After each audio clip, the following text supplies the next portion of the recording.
I come from the public sector. I did nearly 30 years in the London Fire Brigade, 20 of which I was a specialist forensic fire and explosion investigator. So this is why I joined the Fire Brigade. It's the glamorous side of what we think of as fire. This was a really interesting fire with some weird ventilation effects. This was an old-fashioned department store in Hackney, and the building collapsed in the end. We couldn't really get in there. When I turned up, it was going end to end. That means it was very much alight. So this collapsed, multiple fires spreading throughout the area. The thing about fire is you never really learn about it until you start setting fires yourself. Legally, of course, but the results you get at the end are not always what you expected, had you not known what the ignition source was. So you learn a hell of a lot like that. I spent many years setting light to everything I could, really. This was a church in Manor Park.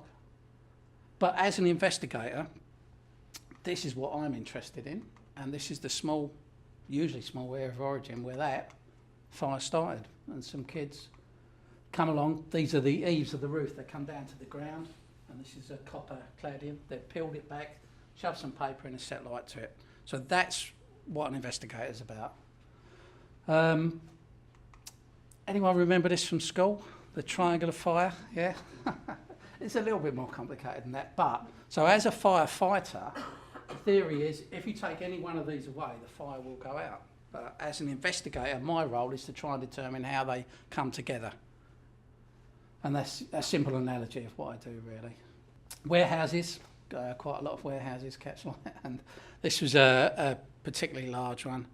And, you know, you're left with something that looks like, I don't know, a moonscape, really. It's quite difficult to get in, but believe it or not, a fire destroys a lot of evidence, but it also creates its own evidence. Sunlight, well, we're actually coming into the sunlight season for fires. It's not usually in the summer, it's usually later or early in the year when the angle of the sun is lower in the sky. We had this job quite a long time ago. This wasn't actually my incident, but a colleague phoned up and said, all I've got is a Coke bottle with water in the window. Do you think that could cause a fire? I said, no, I don't think so. We got a 2 litre Coke bottle with water, put it on the windowsill, same time of day, same direction. 2 minutes we had the curtains alight.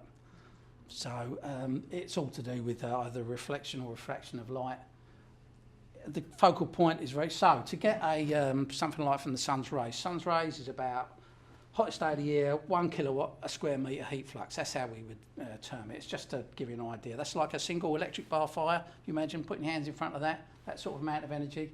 To get items to ignite, you need 20 kilowatts a square metre minimum.